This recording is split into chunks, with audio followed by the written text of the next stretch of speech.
Hi, thanks for joining me on Wilderness with Monty.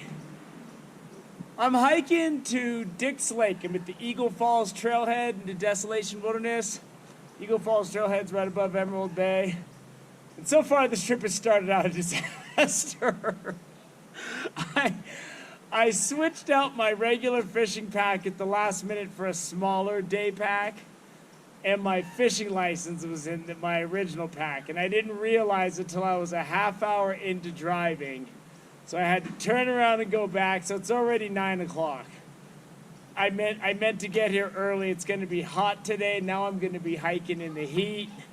Let's just say this stupid meter needle was spiking into the red this morning. And now I'm going to pay a pretty good dummy tax as you see me hiking up this steep grade. Just thinking, you know, I run into a backcountry ranger or a game warden. I don't want to be that guy. Well, you're never going to believe what happened. I left my, I drove home and got it. So I'm licensed up. I got my wilderness permit. I'm ready to go. I'm going directly to Dix Lake. It's already late enough. It's only getting hotter by the second, so I might as well get going. So let's start hiking. So I believe I'm looking at about 5 miles in. And this super steep rock staircase is kind of good because it preps your legs for what's to come. So we're coming up on that bridge. If you look at my Backcountry Lakes and Creeks playlist, I fished this outlet creek and it turned out to be phenomenal. I couldn't believe I'd never fished it before. Part of it's because of the season. Only Memorial Day to September 30th, so it kind of falls outside of a lot of times I'm in this area. There's a shot of it. That's that first hole I was fishing.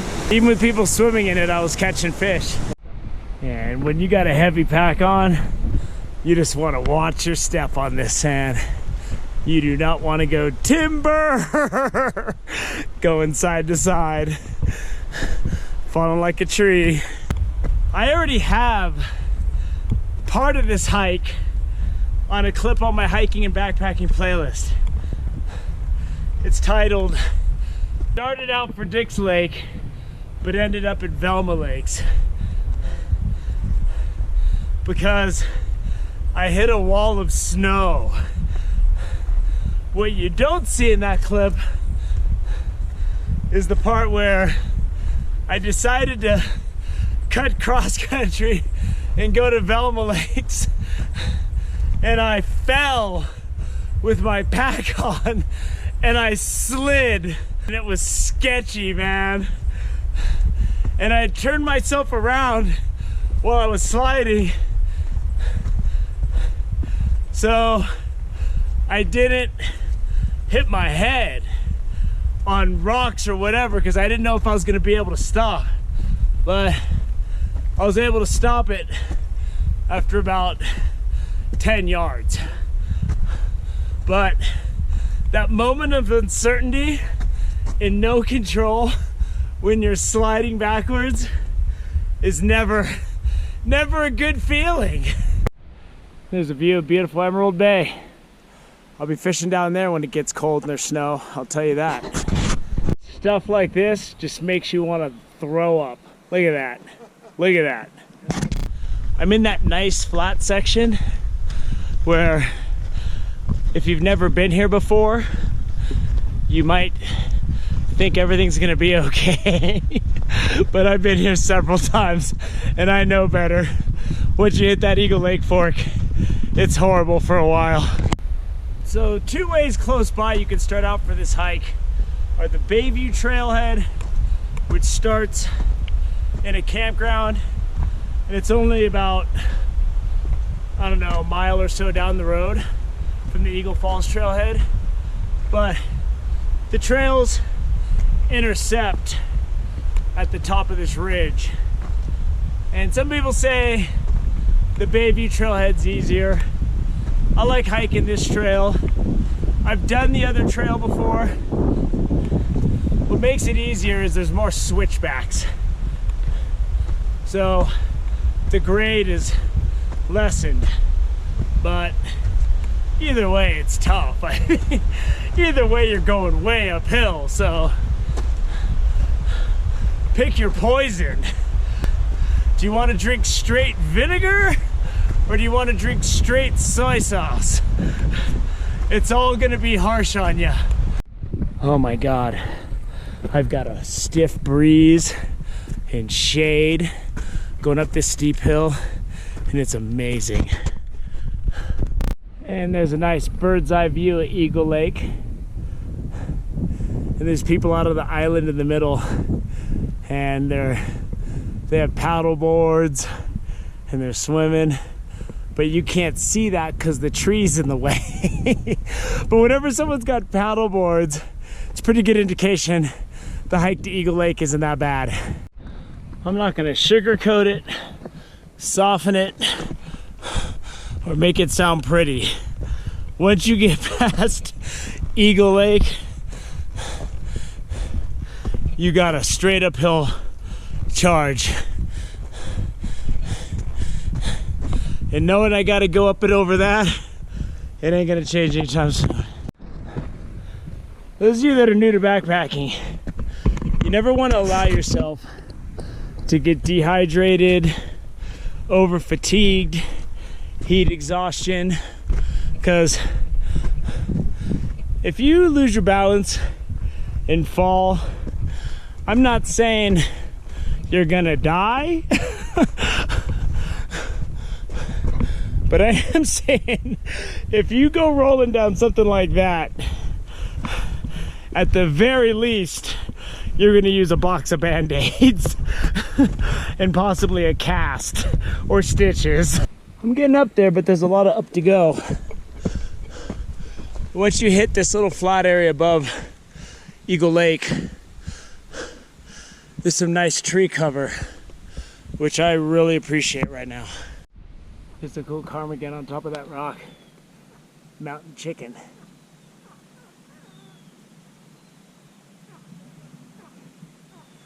Oh, I could make a meal out of you. Now I know why it's freaking out. There's its little baby. Go on, dude. That's its little baby mountain chicken.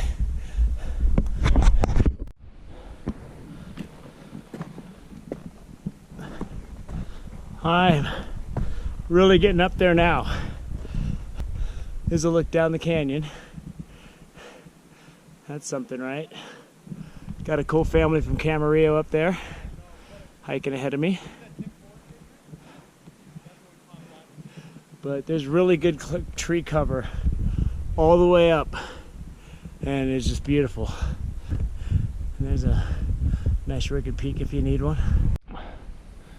Cool little section. I'm still enjoying the benefits of this forest tree cover, but it's cool with the ferns, the granite. It's just one snapshot after another as you hike up this trail. Here's just another cool section of trail. It's just that combination of decaying wood and granite, fresh trees. It's really awesome, man. It's a nice shot of Lake Tahoe in the distance. We're way up here now. It's been a harsh haul so far for the first, I don't know, 2.5 miles. But now I'm kind of up high where I can see a lot more blue sky through the trees looking straight ahead, and a lot less mountain and rocks. Cool waterfall cascading down over in the distance. I'm sure you can barely see it, but I'm sure you can hear it. Love the sound of running water. But let's get back to the task at hand. There's some nice thin trail for you. check out this little dude. It's like a little bonsai tree. Looks like someone's up here. Mr. Miyagi's up here clipping this thing. Back from the Karate Kid movies. This cool little enchanted forest area. Pretty cool. A lot of green. I'll admit it right now. There's a lot more uphill than I remembered from when I came here last year, I think it was. A lot more uphill. Talk about scratching out an existence. This tree's growing out of the side of the sandy thing, and it's surviving. I'm not gonna say it's thriving, but it's alive. The Bayview Trail is that way. So if you take the Bayview Trailhead, you link up right here. And when I'm going towards Velma Lakes, I gotta look for a left-hand turn. Now I'm in cruise control for a little bit at least, and the views really open up. It's a cool trunk of a tree, and I am in some high country action up here, boy. Looks like someone lost a shoe. Probably fell off their pack. I hope it fell off their pack and not their foot, because if it fell off their foot, they're not in very good shape right now. So here's what I got confused the first time I came. I went that way to Velma Lakes. Dick's Lake is this way. And that's where we're going. We're going to Dick's. I remember there not being a sign, but there is a sign. It's just the sign is a little confusing. But this is certainly the way to Dick's. And I know from last time I came, it's not that much farther. I just know I got some uphill to do before I get there. The first time I came here, before I hit that wall of snow that I show in the video, I kept losing the trail because there were creeks running over it. There was standing water in a lot of areas, and it was hard to pick up the trail on the other side of the water, because this area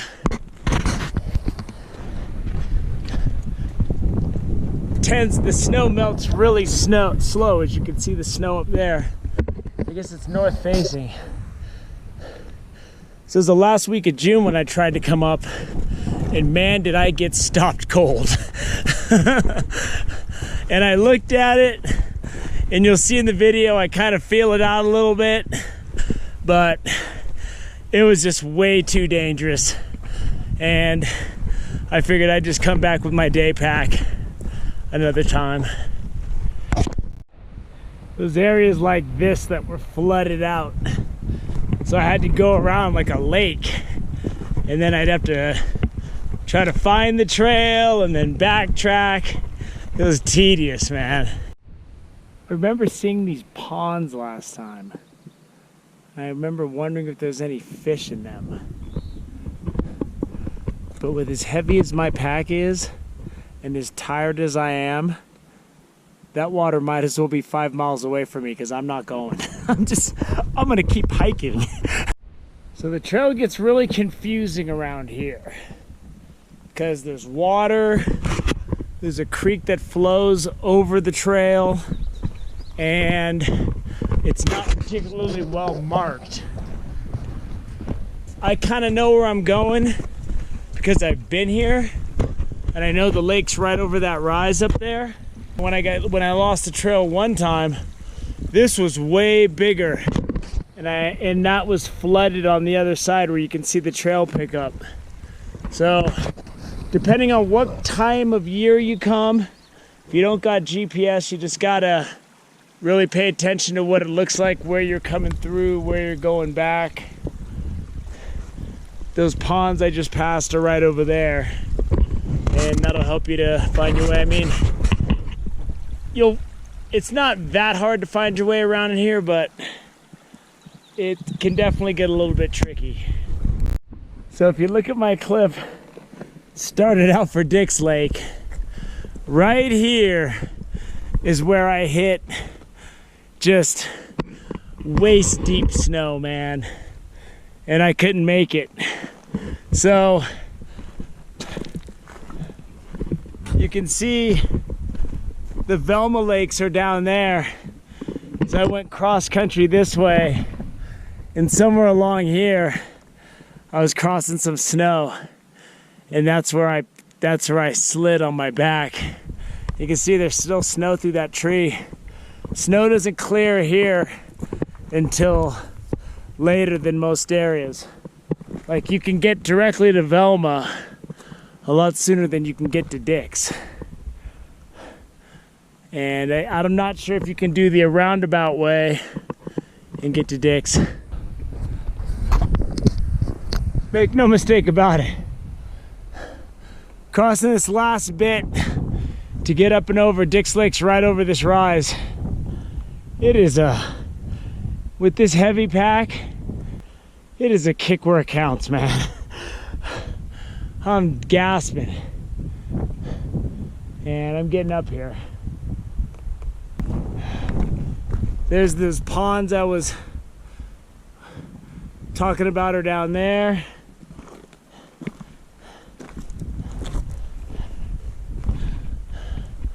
The Velma Lakes are through those trees down there.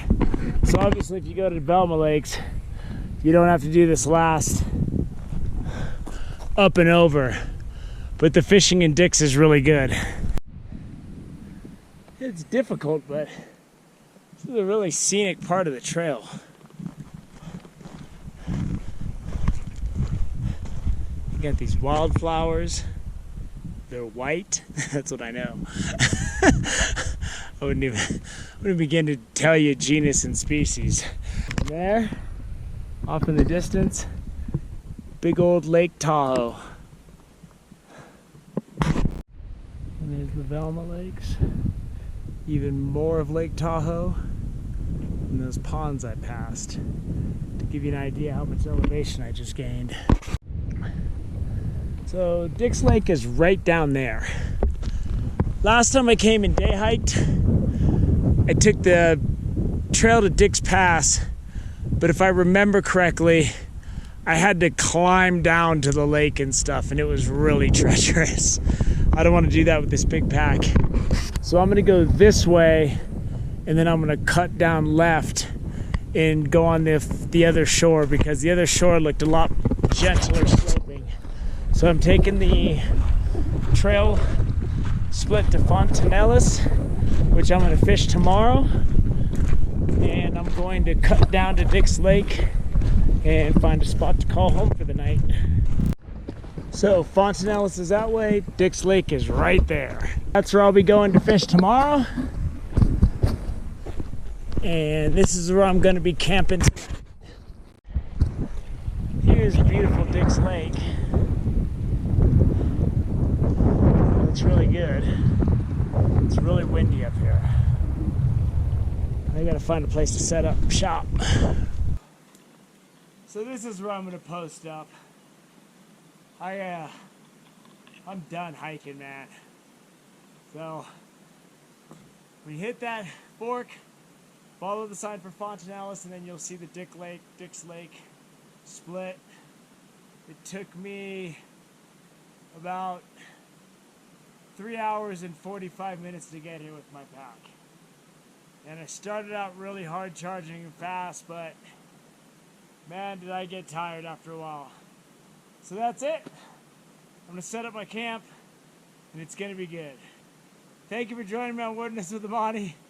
Until next time.